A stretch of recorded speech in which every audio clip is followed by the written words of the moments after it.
Hi everyone. Today I want to talk about a 1992 movie. It's called Deep Cover, released by Criterion into the Criterion Collection in July of 2021. Stars Laurence Fishburne, Jeff Goldblum, directed by Bill Duke. And this is a very violent movie about a police officer who goes undercover, becomes a drug dealer. It is very much a morality play in that the opening sequence of the film is a flashback to when the Laurence Fishburne, who is the becomes the undercover police officer. He, as a little boy, he watches his father, who's high on cocaine, rob a liquor store and then gets shot right in front of his eyes. This little boy determines, I'm going to do good for society. I'm not going to turn out like this. But he is finagled into becoming an undercover officer because he's seen his psychological profile shows that he doesn't fit so much a police officer as his profile is of a drug dealer, and that a criminal. He has a criminal psychological profile. So why not use that to do good? Yeah, you're going to have to. He doesn't want to do it because that's an element of his career. He obviously, due to the circumstances of his father, that he doesn't want to do that. But he's finagled into it, and he adopts to it. It's very much a morality play. It deals with his sense of goodness and his sort of fall from that sense of goodness as he gets deeper into the drug world. There's a local, this is happening in LA, Laurence Fishburne is working for the federal government, the DEA, but so the local police officers don't know, and he don't know that he is undercover. They arrest him, and Clarence Williams III from the Mod Squad lectures him, preaches to him Christian morality, because he says, I see that in you. I actually even hands him a prayer book. But this is very much a kind of artificial world. There's really no outside context to to each individual scene.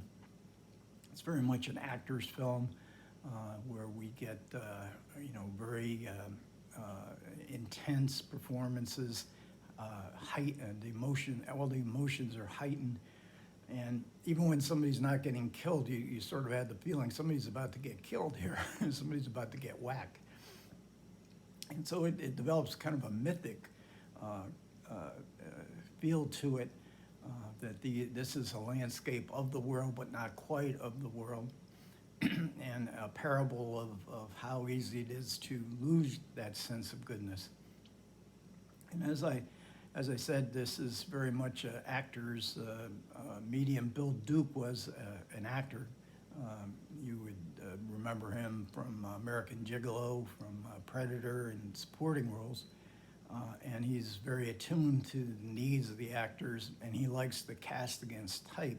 So the DEA agent who brings Laurence Fishburne into the fold is played by Charles Norton Smith, and this is certainly against type. He proclaims himself that he's God. He knows everything that's going on. He understands Fishburne's psychology.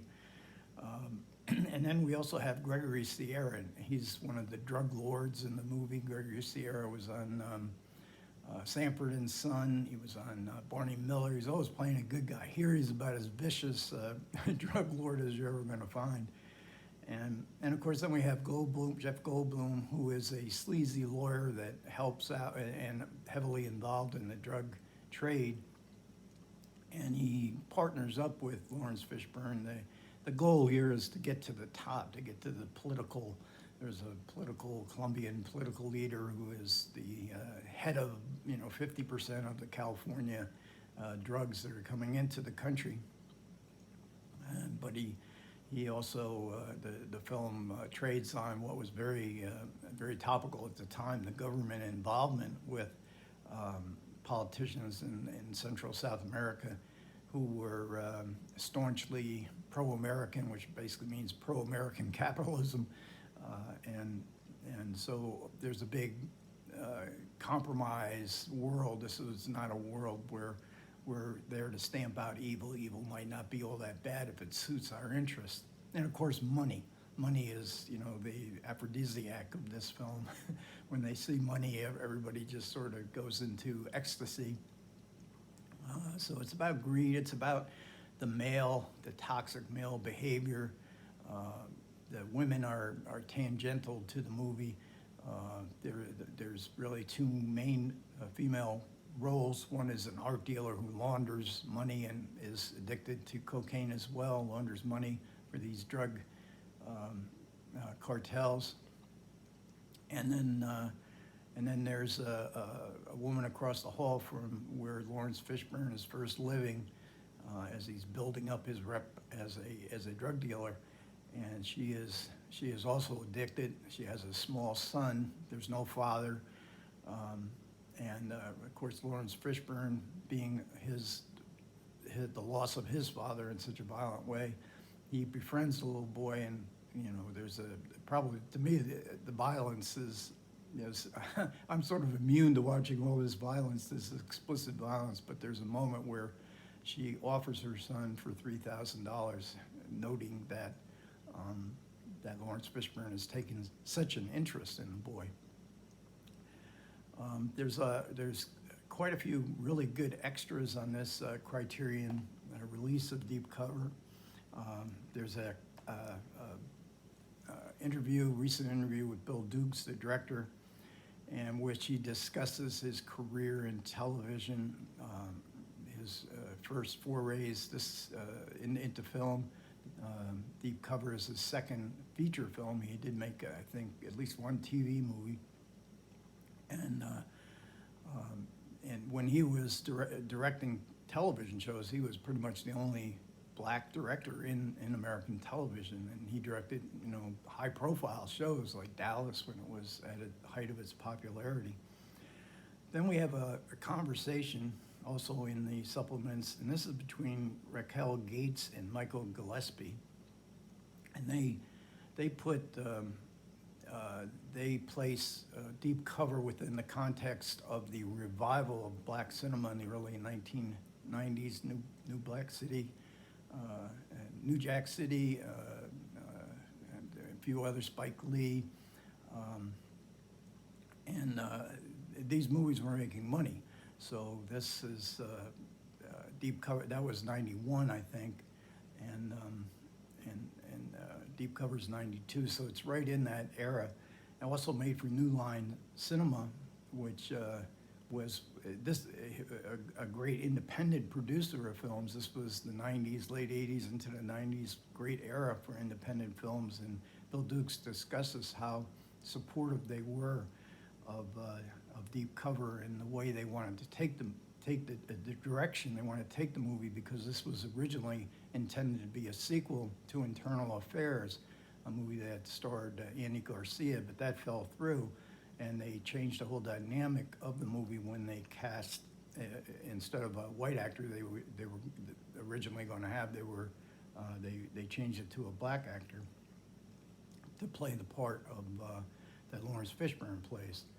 And then we have a conversation with Claudrina Harold, Oliver Wang, and this is basically discussing the hip hop music used in the film. Deep Cover itself, I think it's I'm not an expert on hip hop or any kind of music really. Dr. Dre, his initial solo effort, but he brought on Snoop. He's billed as Snoop Doggy Dogg. I know him as Snoop Dogg, as he's still famous today. And this was his original. I think this was his debut in recording.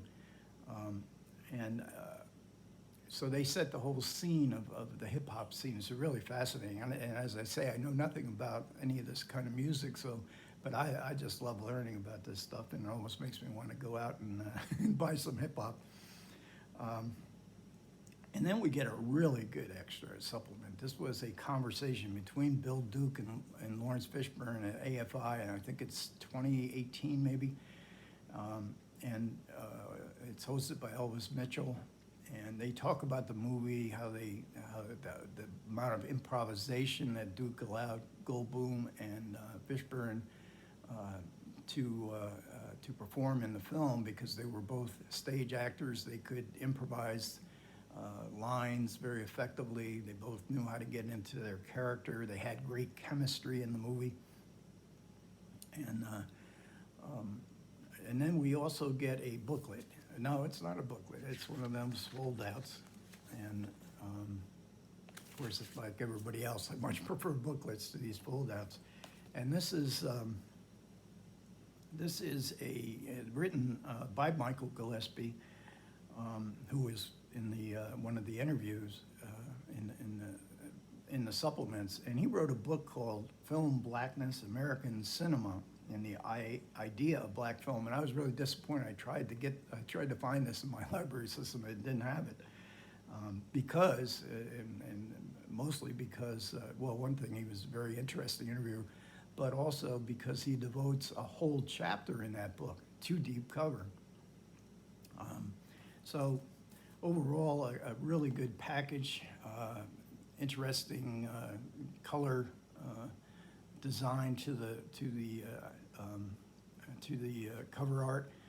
I would gripe about one thing, and that is when they use color on color, and I don't know if you can tell, but that blue on black is virtually unreadable. I can put it in sunlight and it's still hard to read, and they have a tendency to, the Criterion has a tendency to do that, to use colors on top of other colors that almost make it impossible to read. But luckily, even though this booklet continues that same, I don't know what that is, some sort of pink on black, you know, it's really nice. But luckily, in the essay themselves, they do black on white, which is, you know, I was very happy to see, because it certainly made it much easier for me to read. So overall, very good presentation, recommended, with the caveat that there's lots of violence in here, and it's pretty, and they don't talk about the violence. I was hoping somebody would mention their, especially with Bill Duke, his attitude towards the violence in this movie. It's sort of a Scorsese kind of violence that you feel the pain. I'm sort of, the body count of my life that I've experienced in watching media in my life is so gigantic that I get kind of immune to it. I know it's coming, and it doesn't have the same effect on me anymore. But they didn't discuss it, and I thought that was the one area of the film I thought, because it's so ultra-violent, I thought might have been interesting. Okay, that'll wrap it up. Thanks, as always, to everybody who managed to stay with me to the end. I highly appreciate it. Comments if you've bought Deep Cover in the recent Criterion Barnes & Noble sale, and any comments of how you felt about the movie. So I'll catch you guys next time.